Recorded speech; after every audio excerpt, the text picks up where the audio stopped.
About 200 million years ago, Earth's rivers became the most dangerous places on the planet. In every era, across every continent, water drew life to its edge, and that's exactly where death waited. Ambush crocodiles the size of buses, armored fish with guillotine jaws, snakes thick as tree trunks coiled beneath fallen branches, and amphibians that looked like logs until they opened their mouths. Even after the age of dinosaurs, rivers stayed deadly. In the Ice Age, thirsty mammoths collapsed in flooded crossings. Giant lizards and early crocodilians hunted the shallows. And for the first humans who followed the herds to water, a single misstep could mean being pulled under and never surfacing again. This wasn't just nature. It was a trap built by evolution. A place where water meant survival, but touching it meant risking everything. This is the story of the rivers that fed the world and the monsters that made them lethal. And no river monster earned that title more than Deinosuchus. Living during the late Cretaceous, between 82 and 73 million years ago, Deinosuchus belonged to the same broad lineage as modern alligators, yet it dwarfed them in nearly every way. Fossils recovered from Texas, Montana, and New Jersey show this animal reached lengths of 10 to 12 meters, with skulls over 1.5 meters long and bite forces estimated at over 20,000 newtons, strong enough to crush bone, shell, or armored plating. Its name means terrible crocodile, and it earned that reputation by preying not just on fish or turtles, but on dinosaurs. Fossilized hadrosaur bones bearing large conical puncture wounds matching Deinosuchus teeth have been found in multiple riverbed deposits, offering direct evidence that this reptile hunted large terrestrial animals that came to drink. Unlike today's crocodiles, which ambush in relative silence, Deinosuchus was likely capable of dragging even multi-ton prey into the water, using sheer force and its own weight. Its vertebrae were reinforced for stability, and its tail, nearly half the body's total length, delivered explosive thrust during a strike. Paleo environments reconstructed from the Judith River Formation and Eagle Ford Group suggest Deinosuchus thrived in coastal floodplains, estuaries, and tidal rivers, ecosystems rich in life and predictable in their patterns. Herds would come to drink, migrating dinosaurs would cross, and in the shallows, the river waited. Deinosuchus was not alone. It belonged to a broader evolutionary pattern seen throughout prehistory. Crocodiliforms adapting to larger prey, more aggressive tactics, and wider territory. In Gondwana, similar niches were filled by Sarcosuchus imperator, the so-called supercroc of the early Cretaceous, found in present-day Niger. Estimated at over 11 meters long, Sarcosuchus had more teeth, but less crushing force, suggesting a slightly different strategy, perhaps focused on fish and opportunistic kills. But the outcome was the same. Rivers and deltas weren't passive landscapes. They were choke points, places where visibility dropped, footing failed, and reflexes meant survival.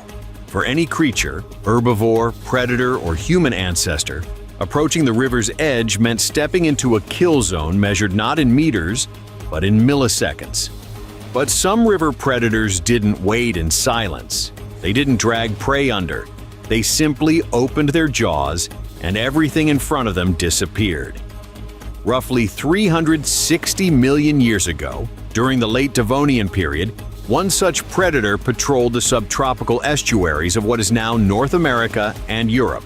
Its name was Dunkleosteus terrelli, and it was among the most heavily armored fish ever discovered. Reaching lengths of up to 6 to 8 meters, it belonged to a class of prehistoric fish known as placoderms, jawed vertebrates encased in thick bony plating that functioned as natural armor. But it wasn't the armor that made Dunkleosteus infamous. It was the bite. Rather than teeth, Dunkleosteus had two sharpened bony plates that formed a shearing mechanism, capable of slicing through flesh and bone with frightening speed. Biomechanical models suggest it could open its jaws in less than a 50th of a second, generating enough suction to pull prey inward before the bite even landed. Once it did, the force has been estimated at over 6,000 newtons at the tips, enough to cleave through almost anything in its path, including other armored fish. Its fossils have been found primarily in marine shale formations, such as those of the Cleveland Shale in Ohio, indicating it inhabited estuarine and nearshore environments where nutrient-rich waters attracted schools of smaller prey.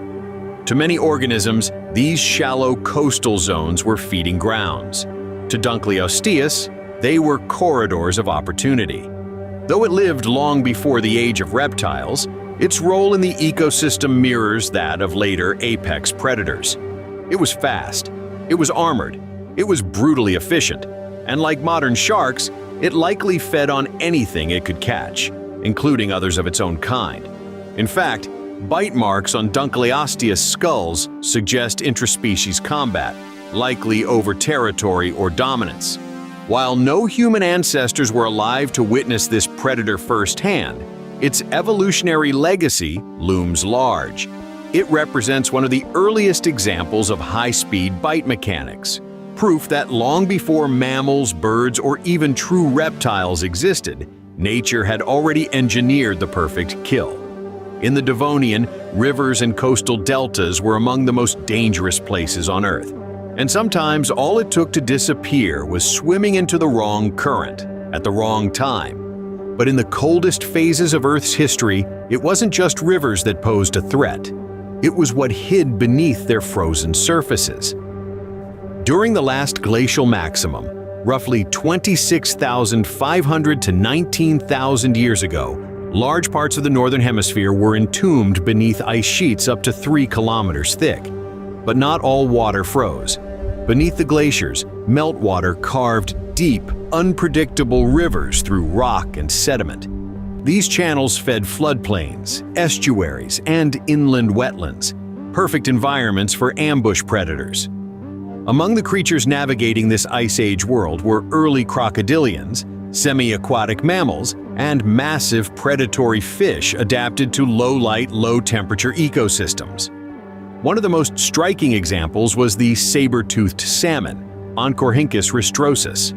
Living along the Pacific Northwest during the late Miocene and Pliocene, this species grew to over 2.7 meters long, dwarfing any modern salmon. Fossil skulls from Oregon and California reveal a pair of blade-like canines protruding from the upper jaw, possibly used for dominance displays or combat in shallow, crowded spawning grounds.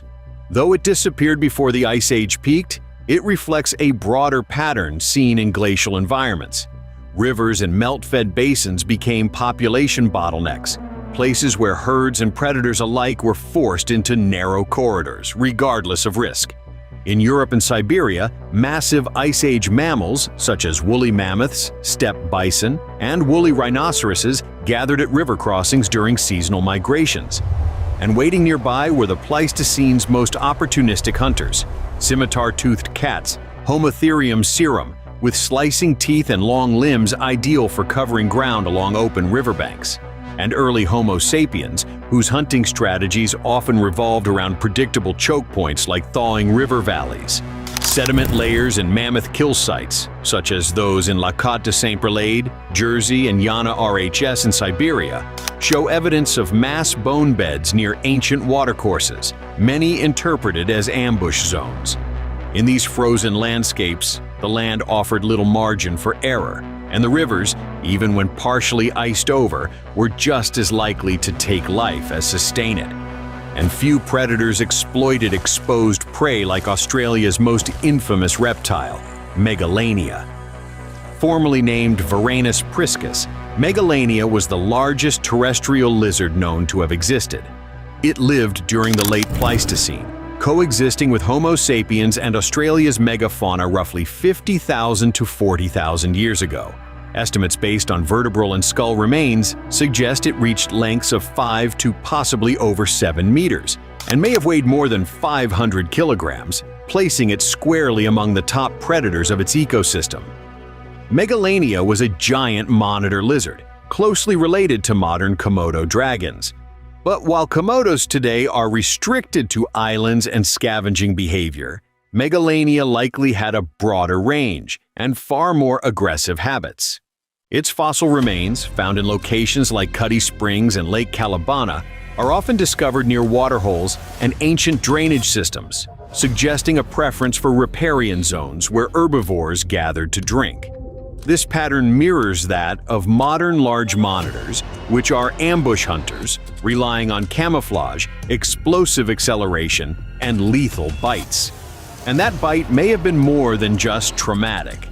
Studies on Komodo saliva have revealed venom glands capable of delivering anticoagulants and toxins that induce shock, blood loss, and systemic failure. If Megalania possessed similar glands, as many researchers now suspect, its bite would not only incapacitate but effectively guarantee death, even after escape. Large prey like Diprotodon, giant wombats, or macropods would have been especially vulnerable during dry periods, when water access narrowed and movement slowed. Early human populations, newly arrived on the continent, would have encountered this threat frequently while following rivers and hunting across arid plains.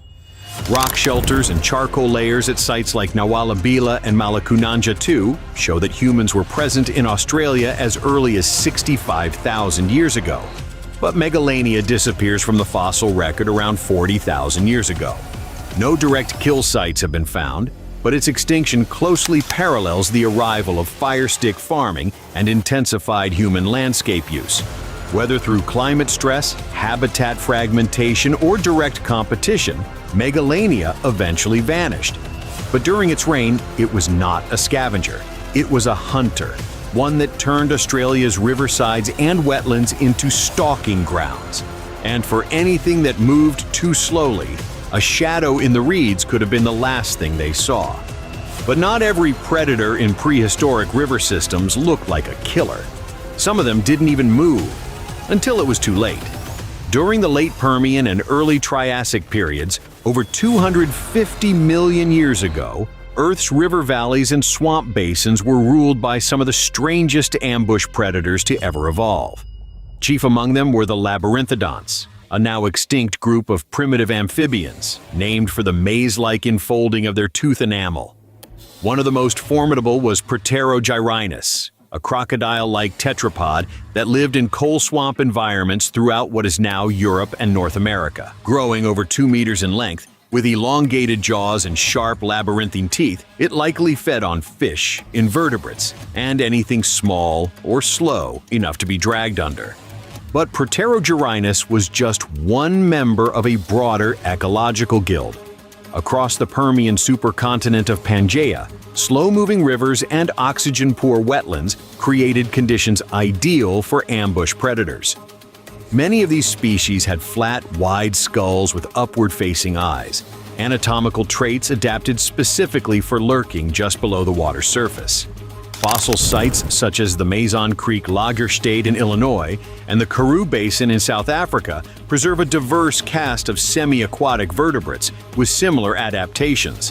Flattened tails for propulsion, sensory pits for detecting vibrations, and massive bite radii relative to body size. But the real danger of these swamps wasn't speed, it was patience. These predators didn't chase, they waited, hidden in aquatic vegetation, under floating debris, or buried in silty riverbeds, until prey came close enough to strike. And when it did, the kill was instantaneous. Powerful jaw closure, backward curved teeth, and constricting limbs ensured the victim never made it back to dry land. For smaller reptiles, early synapsids, or juvenile herbivores moving along the water's edge, these environments were effectively rigged. Even larger species, like Lystrosaurus, a pig-sized herbivore that dominated post-extinction landscapes, frequently show bite marks or scavenging traces on fossil remains found near water sources. What made these systems so lethal wasn't just the predators themselves, but the evolutionary trap they created. Low visibility, soft ground, dense cover, and one narrow path to hydration. In the swamps of pre-dinosaur Earth, survival meant spotting the predator before you touched the water, and many didn't.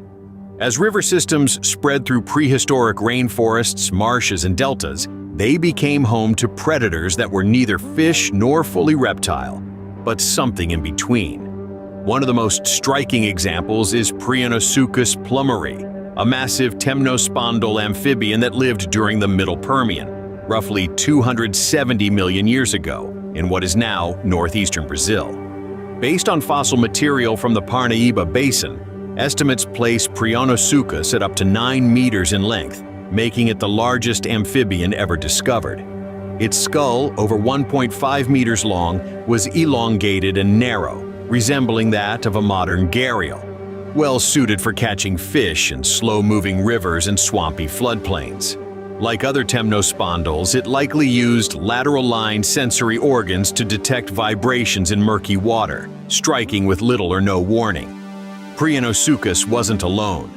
Across the Triassic and early Jurassic, a range of amphibians and semi-aquatic reptiles evolved to dominate marsh ecosystems. Some, like Garothorax pulcharimus, had armored skulls and could flatten their bodies against the riverbed, breathing through upward-facing nostrils while completely submerged.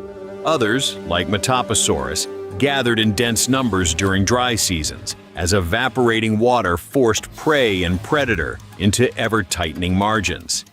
These creatures thrived in environments where seasonal flooding and stagnation were common, where oxygen was scarce, vegetation dense, and escape routes few. And alongside them emerged another class of predator, the snake. While modern constrictors didn't appear until the Cenozoic, their ancient relatives, like Madtsoiidae, were already establishing themselves in Gondwanan river systems. Some members of this extinct snake family grew over 6 meters long, and unlike modern aquatic snakes, they may have ambushed prey from underneath, waiting motionless in submerged vegetation until the opportunity to strike arrived. In swamps where footing was unstable, visibility low, and water channels choked with decay, large predators had every advantage. A branch brushing your leg might not be a branch. A log beside the trail might blink. For any species, including early mammals or reptiles, entering the marsh meant entering a zone of sensory failure, where you heard the splash only after the strike. Across deep time, rivers shaped the rise of species and orchestrated their fall. From the armored jaws of Dunkleosteus to the crushing bite of Deinosuchus, from ambush lizards in Pleistocene floodplains to the still waters of the Permian swamp, rivers were never neutral ground. They were the perfect trap, predictable, necessary, and full of teeth. Even in the Ice Age, megafauna like mammoths, bison, and giant sloths died not in open plains, but at crossings, where the mud slowed them and predators waited. And when Homo sapiens stepped into that world, they too learned to respect the edge. Because in every era, water gave life, but took it just as easily. In the history of survival, few places have been more reliable at killing than rivers, and prehistory was written in the bones they left behind.